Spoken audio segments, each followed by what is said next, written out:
Hi guys, how's it going? My name is Giovanni Bulnes.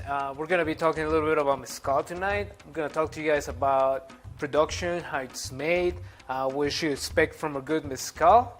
And then we're going to go ahead and make a couple of cocktails for you guys. I'm going to teach you how to make them. I'm going to talk a little bit about why I'm making them the way I make them, and just pretty much just teaching you and guide you through making a good cocktail. So we're going to start by talking about Mezcal. I don't know if you guys know what Mezcal is, but Mezcal is a spirit that is made from an agave. An agave is a plant that grows. It's originally from Mexico. It's endemic from Mexico, and the first agave actually grew in Mexico about 10 million years ago. It evolved from a different plant, and it grew in this area between Puebla and Oaxaca. So that's why you get the most varieties of agaves right there, concentrated in that area right there, right? So for Mezcal production, there's a lot of things that you have to keep in mind. You have to keep in mind that you can make Mezcal out of any kind of agave that you want, pretty much. If you have the right amount of sugar to ferment it and distill it, you can make Mezcal from it.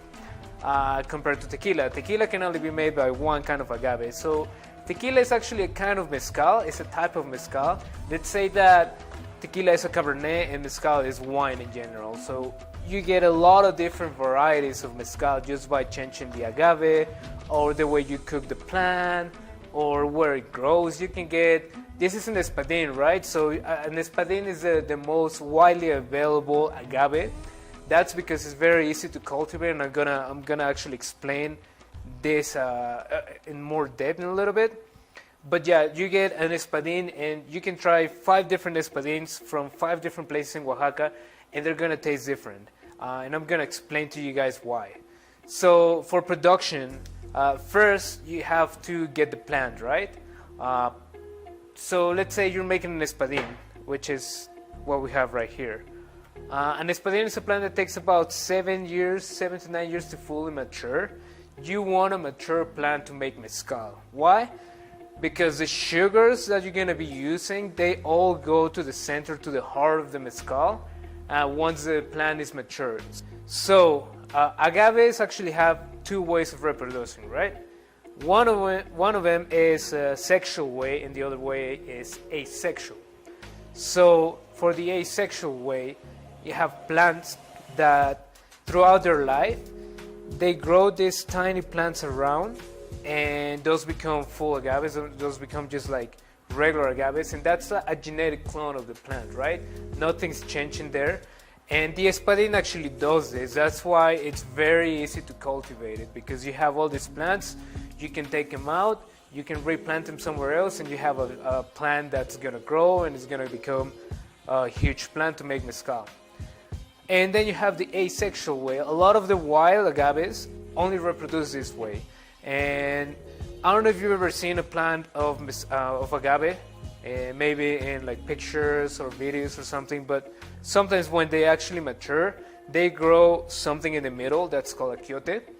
Once a quiote grows, that means that the plant is dying. The plant is actually taking all the energy that it has in the form of sugar, and it's sprouting this quiote so it can blossom. It blossoms, you get all these beautiful flowers on top, and then the plant dies. The plant dies because it doesn't have any more energy to survive. It used all its resources just to reproduce, right? So once a plant has a quiote, you can't use it to make Mezcal anymore because you don't have enough sugar to ferment and distill. So what you want to do is you actually want to take the plant out. You want to harvest it right when the quiote is starting to grow. You can maybe cut the quiote, and then you have about 6 months for you to use the plant, still use it. But after that, the plant is not going to have the same amount of sugar. You have to harvest the plant, right? And if you're a professional, you know when you're going to harvest. A lot of us, like I've walked around with maestros mezcaleros around the fields, and seriously, they can just tell. They're like, oh, that was ready, that was ready, that was ready. And I'm like, what? How can you tell? But yeah, once you're an expert, you should know when the agave is ready to be harvested, right? This one, like I said, the espadín takes about 7 to 9 years to fully mature. There's other plants like the tepestate that take about 30 years to fully mature, like 20, 25, almost 30 years sometimes to fully mature. And that's a plant that spends a lot of time on the ground, so the flavor is going to be a lot different just because it pulls a lot more from the ground.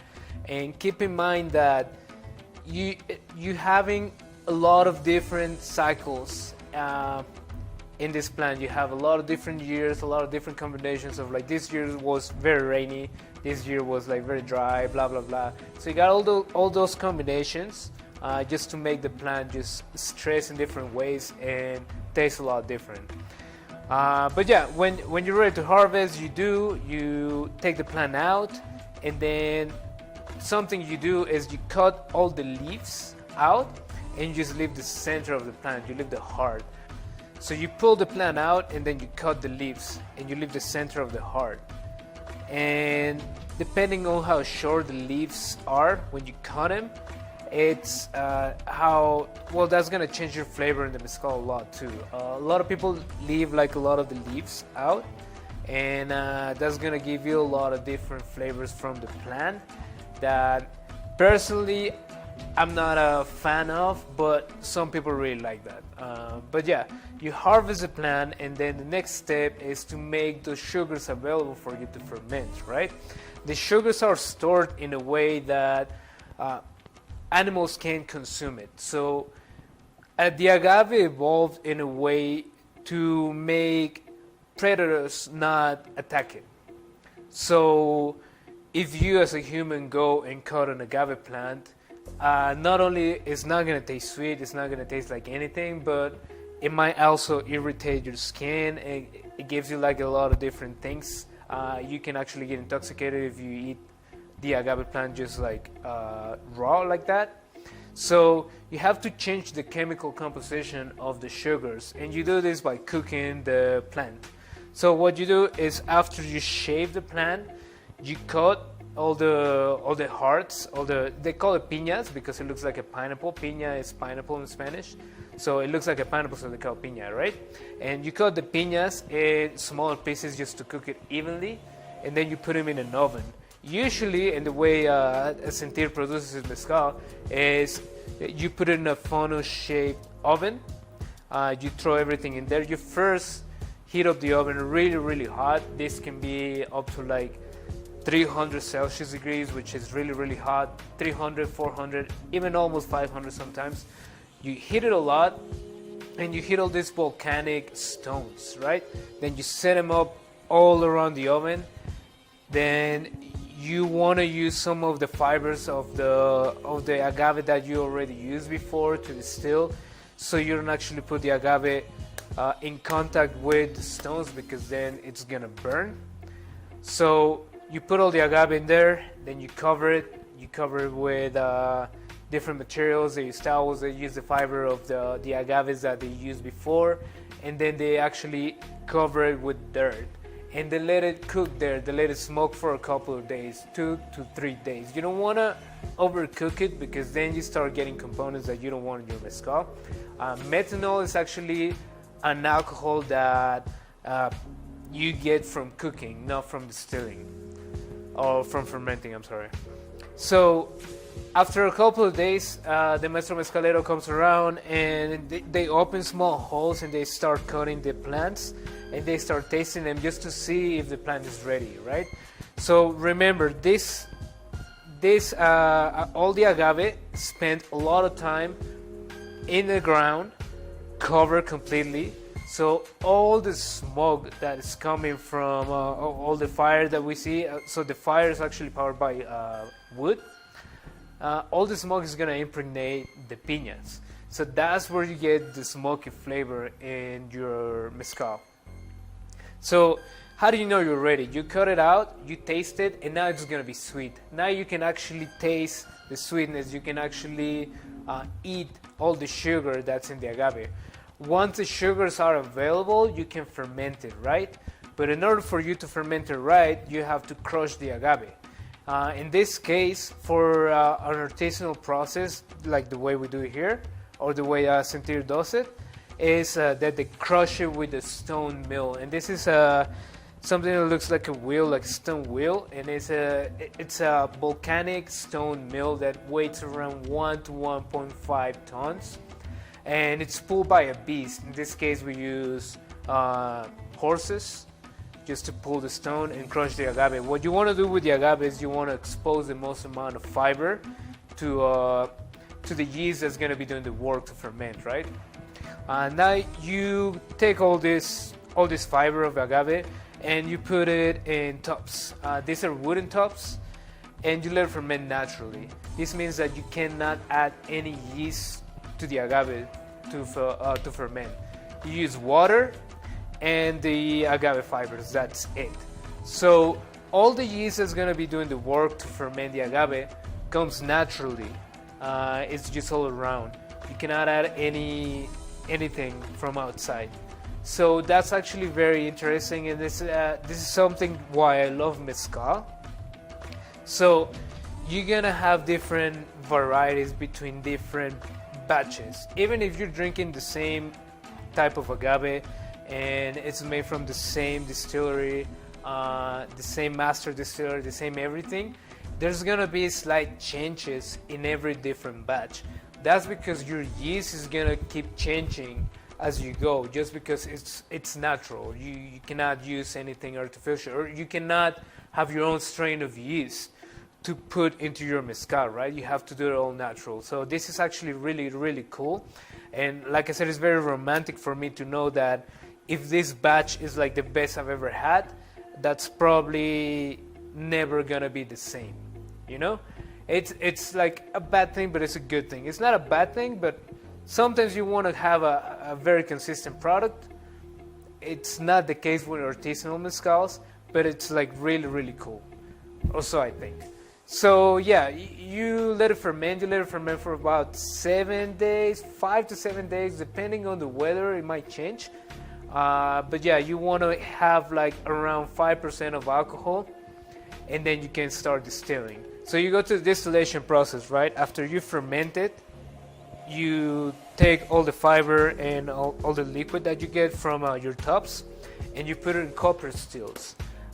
You distill it twice. You have a couple of distillations. The first one is just to separate all the sugars, all the stuff from the alcohol, and then the second one is just to refine it. The second one is where you're gonna have different cuts. You're gonna have the heads, you're gonna have the heart, you're gonna have the tails, and the master distiller is gonna know when to cut the agave, when to cut the heads, when to cut the tails. The heads have a lot of the alcohol that you don't want to drink, that might make you blind. So you actually have to know what you're doing. So as far as the distillation process, we also have a mezcal that's been distilled in clay pots. It's a little bit of a different process, and this is a very interesting mezcal. So indigenous people used to not be allowed to have their own stills when the Spanish still. So as far as distillation processes, we have a different process here that is, it's a mezcal that's been distilled in clay pots. This is a very interesting mezcal, and it's a very interesting way that indigenous people used to distill mezcal back then, right? So when the Spanish still ruled Mexico, indigenous people weren't allowed to distill their own spirits.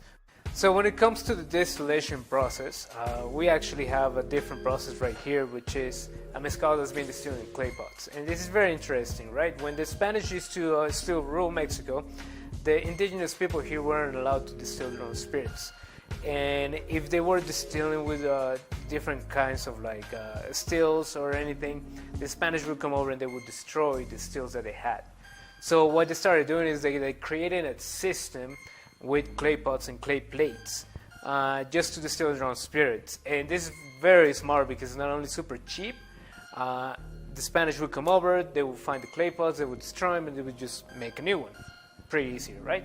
So a clay pot actually gives the mezcal a way different flavor. When you distill a spirit in a copper still, when the spirit has a lot of contact with the copper is actually going to pull some properties from that spirit, right? That's why when you distill it, a lot of times this spirit might be a lot more clean, a lot cleaner. But with mezcal that's been distilled in clay pots, the clay doesn't only it doesn't take, but it also gives. So that mezcal is gonna be a lot more earthy. It's gonna have a lot of different properties, but the clay is gonna suck a lot of it. So you're gonna end up with like half of the product you would end up with a copper still. So that's why it can be a little more expensive, but it's definitely worth it. So yeah, that's the distillation process, and then after that you can just let the mezcal rest. You have to let the mezcal rest in some glass just to let it stabilize. After that you can age it. There's some people that age the mezcal. Actually, Sentir has a couple of aged mezcal, which is a reposado and an añejo. A reposado spends about 8 months in an oak barrel. Used oak barrel usually they're bourbon barrels.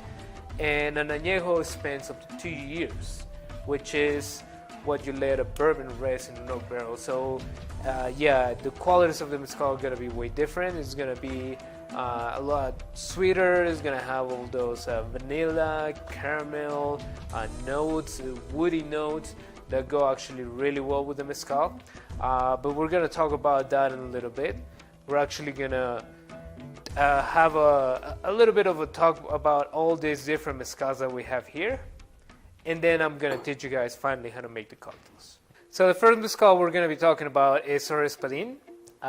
This, as I mentioned before, is the easiest agave to cultivate. This is 41% alcohol, and it's gonna be actually pretty smooth for an espadín. It's gonna be the smokiest out of all the ones we have right here. And this is what we're gonna be using for cocktails tonight. Just because you don't really want to use a wild agave to make some cocktails, just because we're gonna be mixing it with a lot of different stuff. But this is actually pretty smoky, and it's gonna be nice because the flavors are gonna remain in our cocktails. You're gonna be able to taste the mezcal. We're not gonna hide it, we're gonna highlight it.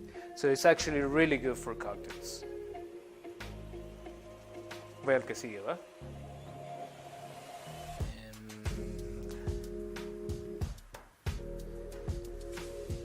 Then we have the Tobalá. This one's 46% alcohol, so it's gonna be a little bit higher, but it's actually gonna be pretty smooth for the alcohol content that it has. The Tobalá, it's gonna be a plant that takes a little more to grow. It takes about 12 to 15 years. And it has less sugar. It's a way smaller plant, so it takes a lot more agaves just to get the mezcal that we're gonna get from the espadín, right? The Tobalá is gonna be a lot more citrusy. It has different notes in there. It's not gonna be as smoky as the espadín. You actually get some tobacco notes in it, and then you get a lot more herbal notes. The Tobalá is it's like the second most distilled mezcal, and not because it's super available, just because it's really good and everyone seems to like it. A ver, dame un segundito.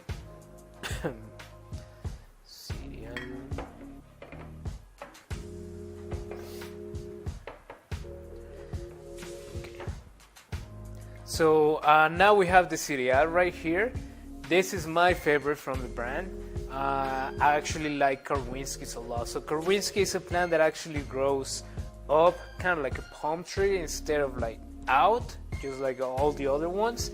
And just because of the way it grows, because of the way the sun hits it and all this, it's gonna have a tremendous different flavor. It's gonna be a lot more mineral. It's gonna be a lot more herby.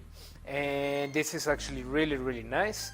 It's 46% alcohol as well, so it's gonna be a little bit stronger. You have to be very careful with it because it doesn't seem as strong when you're drinking it, but once you have a couple, you're definitely gonna start noticing.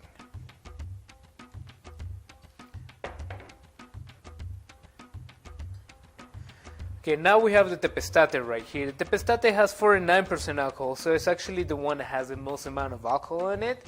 And you're actually going to be able to taste that a little bit. It's actually very smooth. Remember, when you're drinking something with a lot of alcohol, you have to inhale, then drink, then exhale, because all this alcohol starts vaporizing inside of you. So if you don't exhale all those vapors, they're going to start burning your throat. even if it's a really smooth mezcal or a really smooth whatever you're drinking, if it has like over 30 something or 40% alcohol, you're gonna get that feeling. So you make sure you exhale all of those. So the tepestate is a plant that takes the most to grow out of all of this. This one's gonna take about 25 to 30 years to fully mature. So it's a plant that spends a lot of time in the ground, and because of that, you're gonna have a lot more mineral in it. You're definitely gonna be able to taste the earth in it.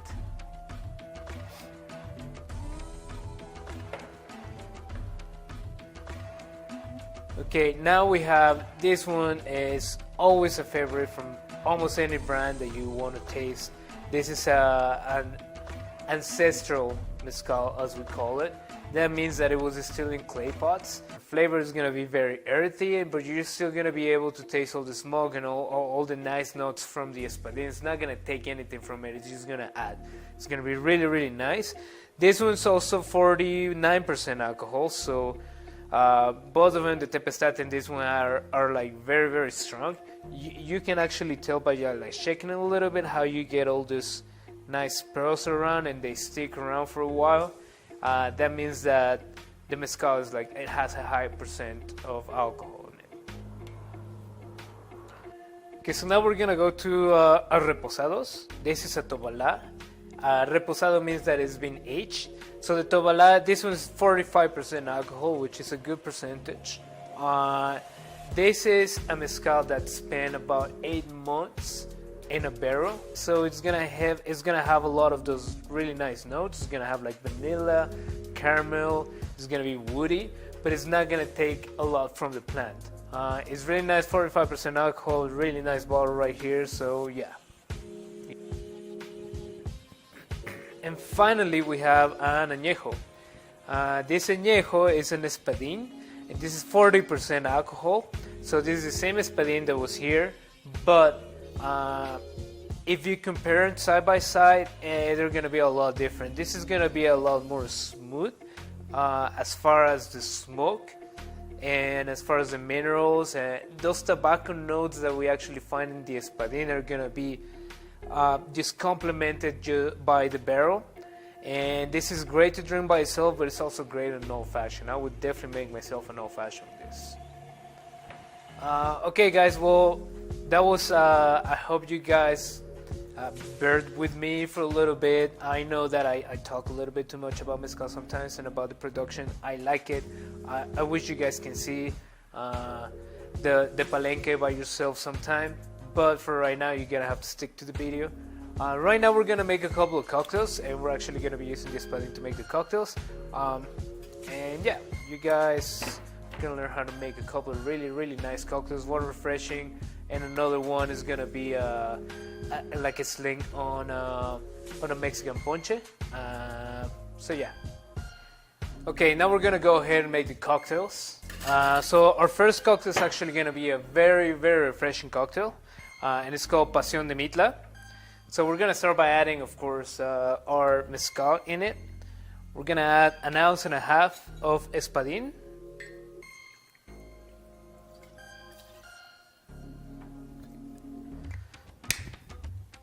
Okay, we're gonna add some mint leaves to it, just to make it very refreshing. I'm not gonna model the mint, just because that gives it a very herby flavor that we don't want in here.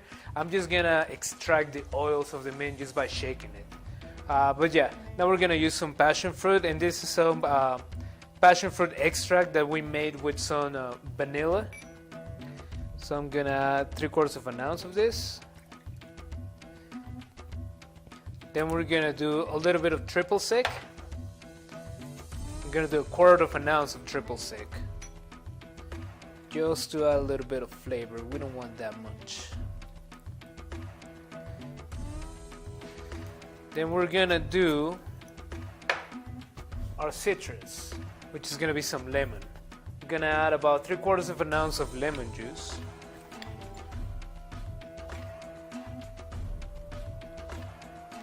You gotta use fresh ingredients and good quality spirits. And we're gonna have a twist on this drink. This is kind of like a tiki drink. It's gonna be very refreshing. So I'm gonna serve this over crushed ice, and I don't want my drink to be over diluted. So I'm just gonna add a big piece of ice, as you can see, just one, and then we're gonna shake.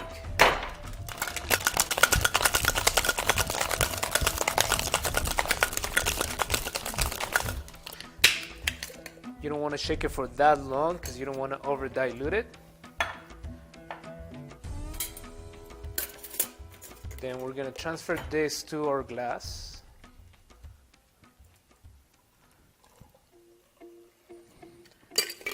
And this is going to be a pretty interesting twist, okay?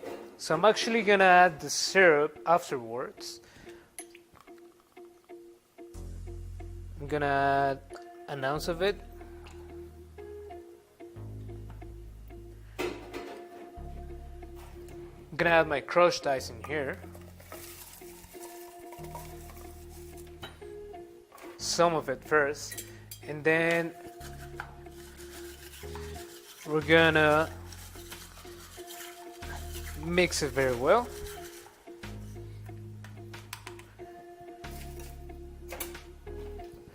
Gonna keep adding a little bit of crushed, and then I'm gonna top it off with some beer, which is what's gonna be really different about this cocktail.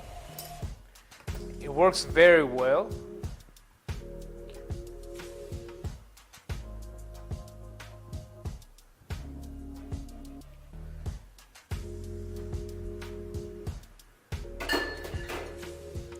Gonna top it off right here with a little bit of ice. Then what we're gonna do is we're gonna garnish it. I'm gonna garnish it with a little bit of mint.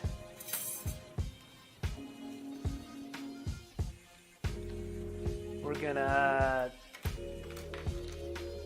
some dehydrated fruit right here, and of course we're gonna make it look tiki, right? So pineapple leaf and a metal straw so you can drink it. So there you go. That's the Pasión de Mitla.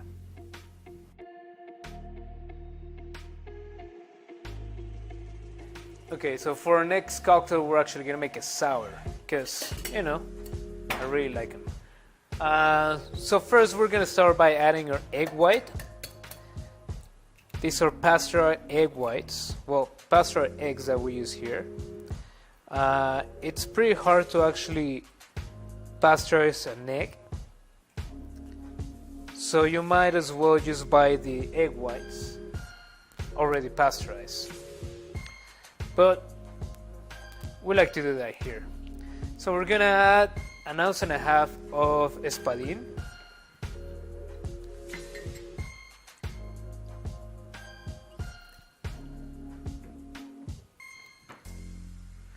We're gonna add an ounce of hibiscus and cinnamon tea.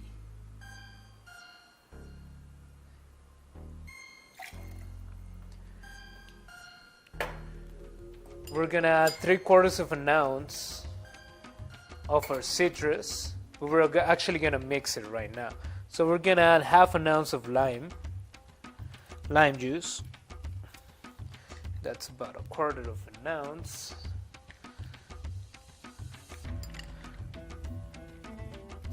So half an ounce of lime juice, and then we're gonna add 1/4 of an ounce of lemon juice.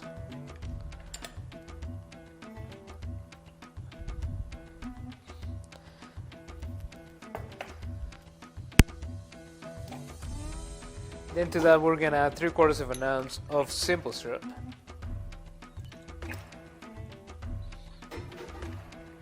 And then we're gonna add some hoja santa bitters.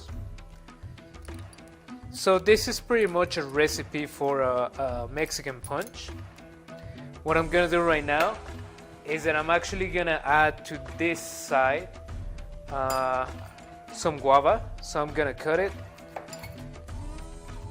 into smaller pieces. This is fine right here. And then we're gonna muddle it. So we're not gonna muddle the guava in here.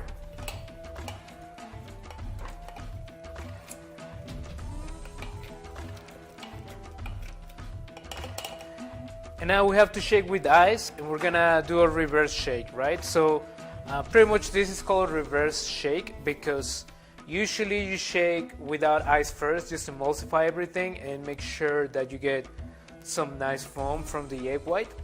And then you shake with ice. I like to do it the other way because when you shake with the egg white first without cooling it down, sometimes it expands and that might cause your shaker to explode on you, and then you're gonna get stuff all over you. So first I'm gonna add my ice, and I'm not gonna put that much. I'm just gonna put like 2 big pieces right here, and then I'm gonna shake.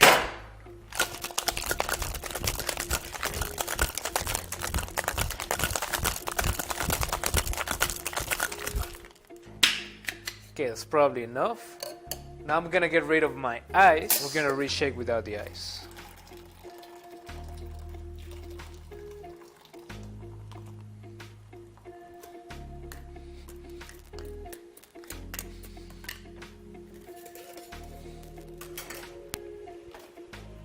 So get rid of the ice, put your drink back in the shaker, and now I'm gonna reshake this.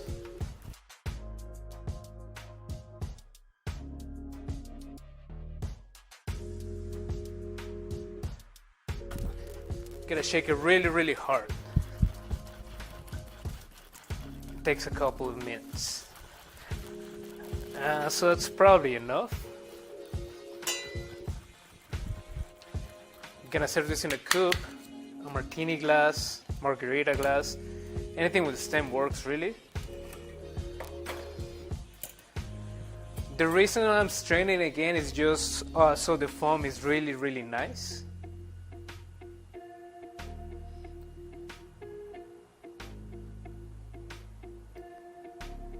This is nice and thick.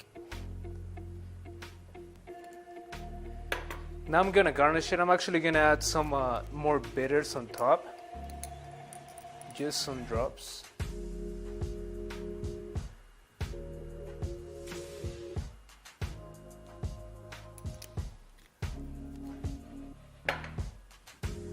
And then we're gonna add a dehydrated lime right in the middle. And that's it.